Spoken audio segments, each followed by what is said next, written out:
গেছে আমার একটা আদরের কন্যা মা বিভোলা সুন্দরী। সে মেয়েটা কোথায় যায় আর কি করে আমি তো বুঝতেই পারছি না। কারণ কারণ মেয়ের বয়স হয়ে গেছে, মেয়ের মনের কথা আমি কিছুই বুঝতে পারতাম না। তাই না কি এদিকে তাকিয়ে দেখো না কে কে তুমি? ও বেহুলা, মা বিভোলা তোমার আদরের এসো না মা। মা, তুমি কোন গেছিলে? মা মায়ের মন্দিরে গিয়েছিলাম পুজো করতে।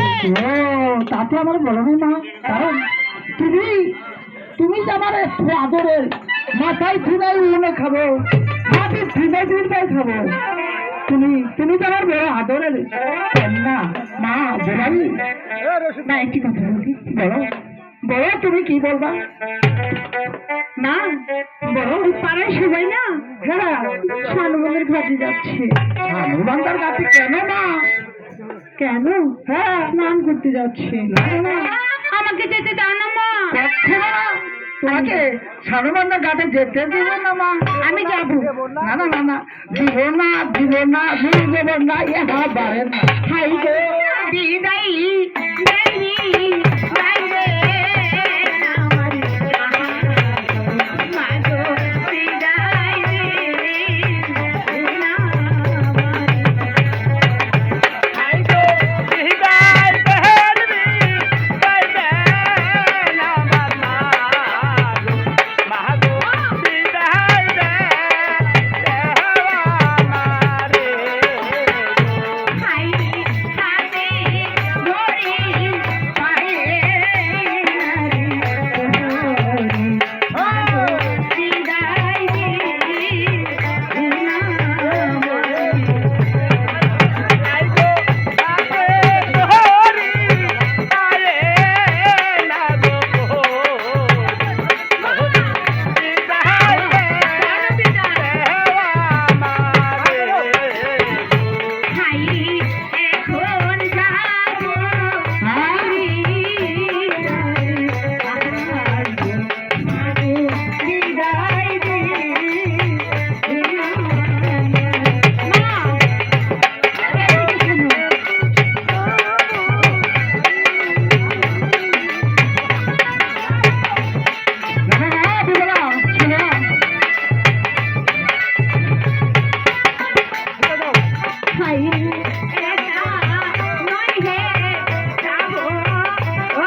তুমি এবার যাও, এবার চান করে তাড়াতাড়ি দিয়ে এসো।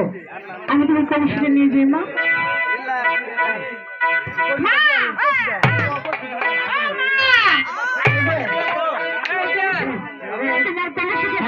এই যে জানেন একটু ব্রেক, একটু ব্রেক।